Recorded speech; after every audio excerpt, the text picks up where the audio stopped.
आज हम एक ऐसे भारतीय राष्ट्रवादी की कहानी में उतर रहे हैं जिनकी जिंदगी और मौत भी मतलब एक रहस्य ही रही है हमेशा से।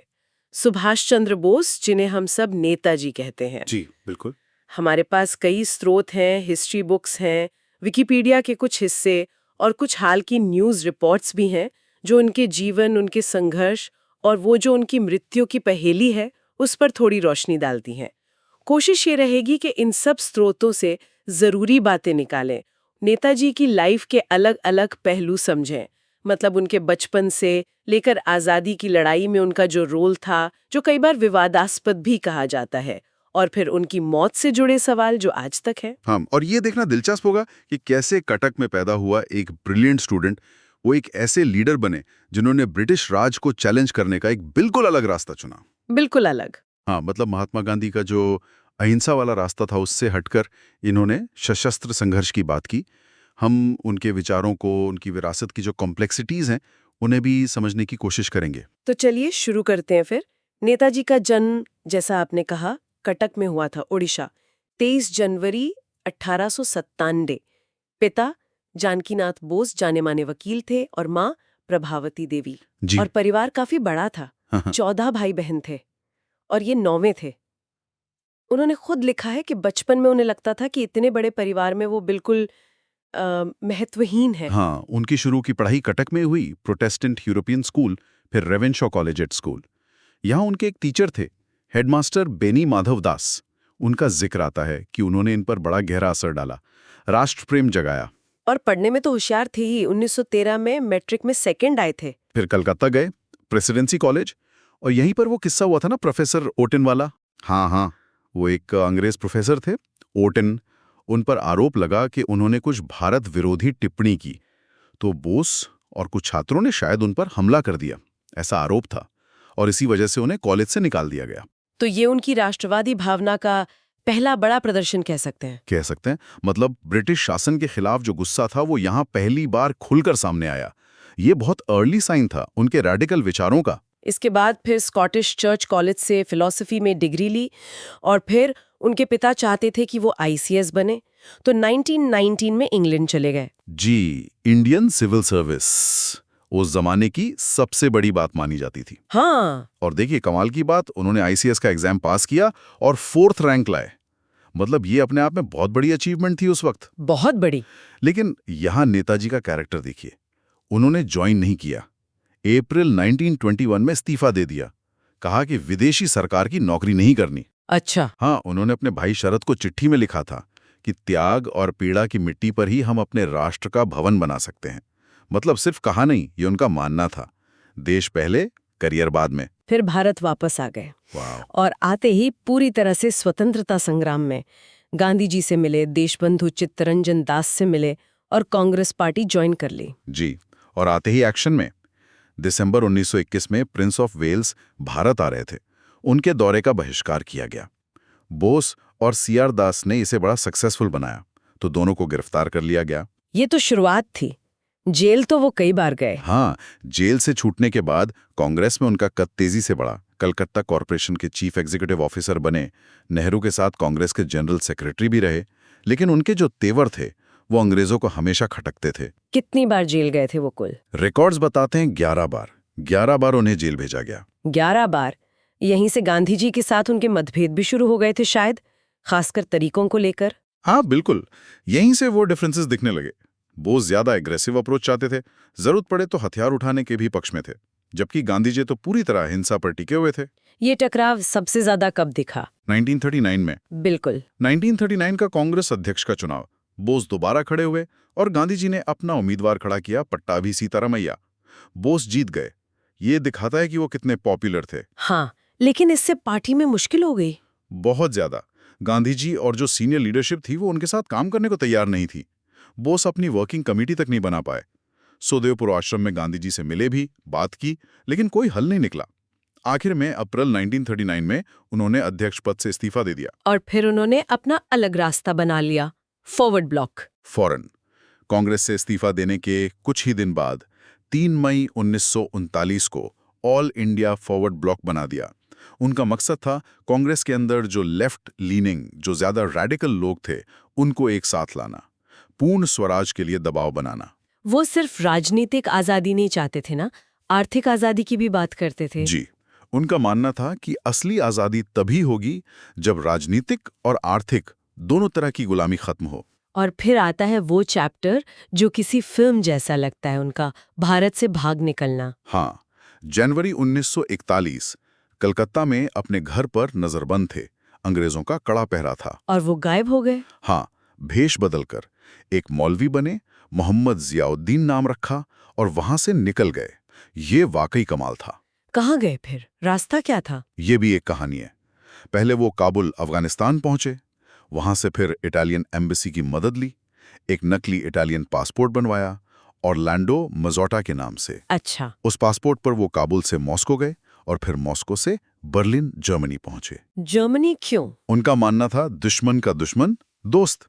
ब्रिटेन के खिलाफ जो भी लड़ रहा है उनसे मदद लेनी चाहिए। तो वो जर्मनी, इटली, जापान, जो एक्सिस पावर्स थे, उनके पास मदद के लिए पहुंचे।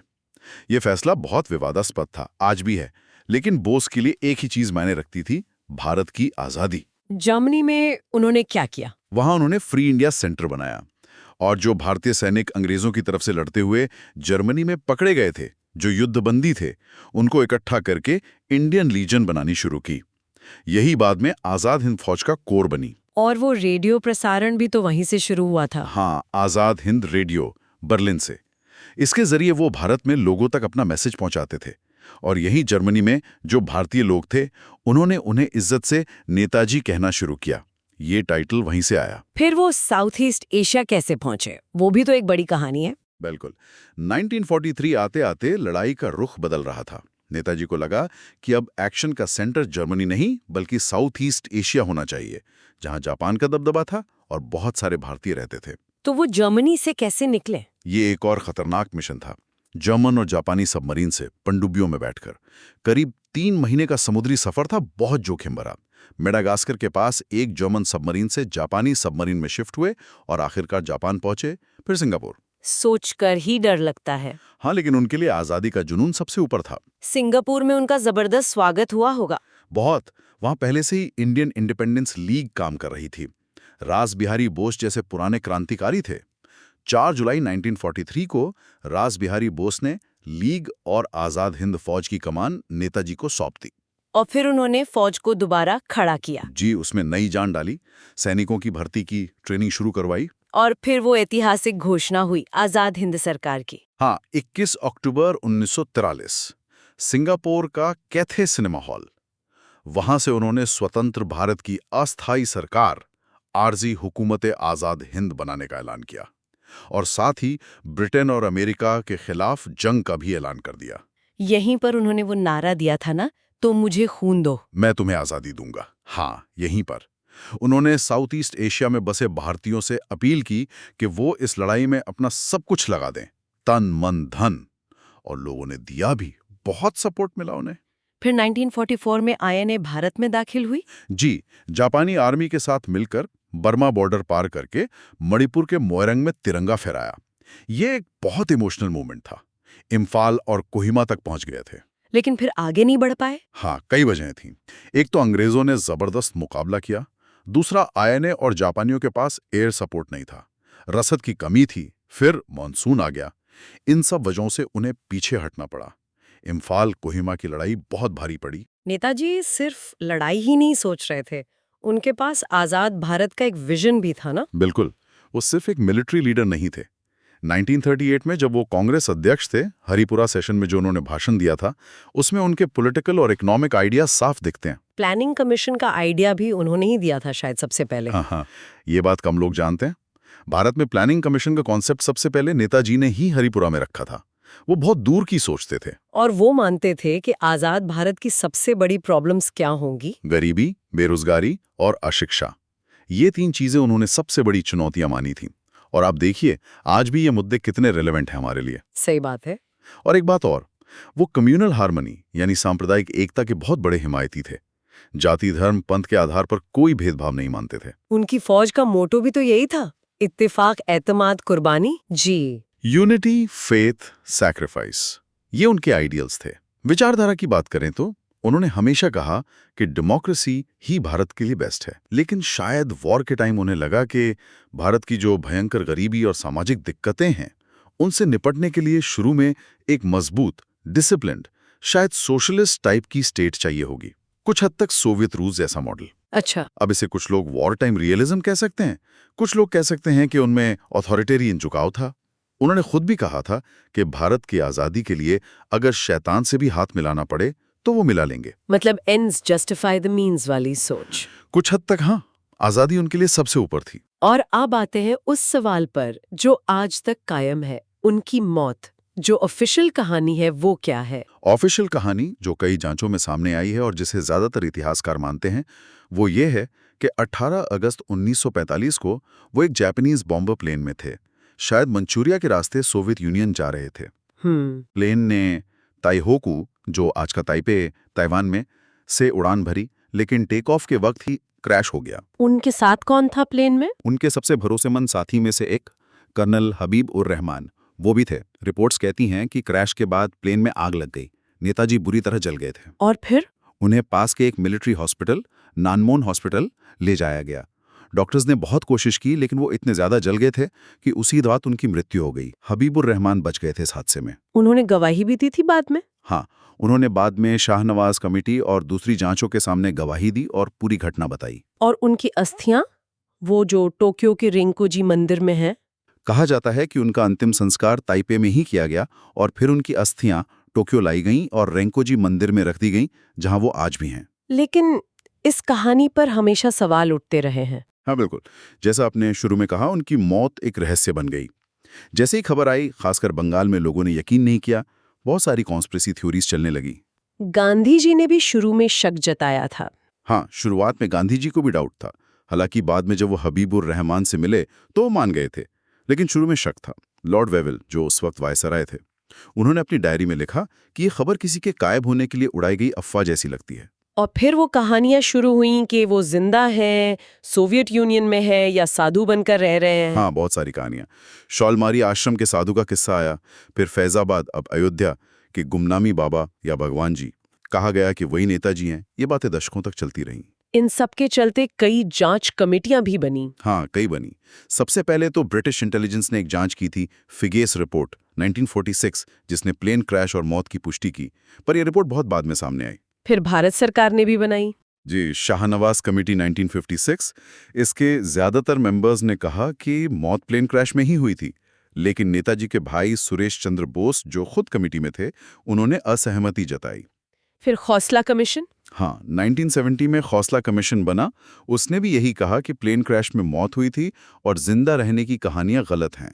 लेकिन मुखर्जी कमीशन ने कुछ और कहा। हाँ, जस्टिस मुखर्जी कमीशन 2005 ने एकदम उलट नतीजा दिया।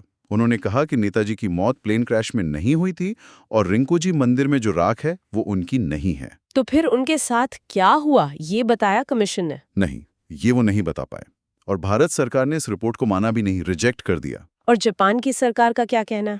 जापान सरकार की एक पुरानी रिपोर्ट 1956 की है जो 2016 में पब्लिक हुई। वो भी यही कहती है कि नेताजी की मौत 18 अगस्त 1945 को ताइवान में प्लेन क्रैश में ही हुई थी। तो मतलब अलग अलग जांच, अलग अलग नतीजे, कंफ्यूजन और बढ़ गया। सही कहा, रहस्य सुलझने के बजाय शायद और उलझ गया। उनकी बेटी अनीता बोस फाफ, वो क्या चाहती हैं? वो लगातार कह रही हैं कि रेंकोजी मंदिर में रखी अस्थियों का डीएनए टेस्ट होना चाहिए ताकि ये सस्पेंस खत्म हो। कुछ रिसर्चर्स हैं जैसे अनुज धर, चंद्रचूड़ घोष, वो भी डीएनए टेस्ट चाहते हैं। हाँ, वो भी चाहते हैं, लेकिन उनका कहना है कि टेस्ट किसी इंटरनेशनल लैब में हो, इंडिपेंडेंट निगरानी में हो। वो गुमनामी बाबा वाली थ्योरी को मानते हैं और कहते हैं कि बाबा के सामान से मिले डीएनए और हैंड राइटिंग एनालिसिस में गड़बड़ियां हैं। लेकिन गुमनामी बाबा पर भी तो एक जांच हुई थी। यूपी सरकार ने जस्टिस विष्णु सहाय कमीशन बनाया था। उस कमीशन ने कहा कि गुमनामी बाबा नेताजी के फॉलोअर थे, खुद नेताजी नहीं थे। परिवार में भी इस पर अलग अलग राय है। हाँ बिल्कुल, अनीता बोस फाफ और उनके भतीजे इतिहासकार सुगत बोस, वो प्लेन क्रैश वाली थ्योरी को मानते हैं।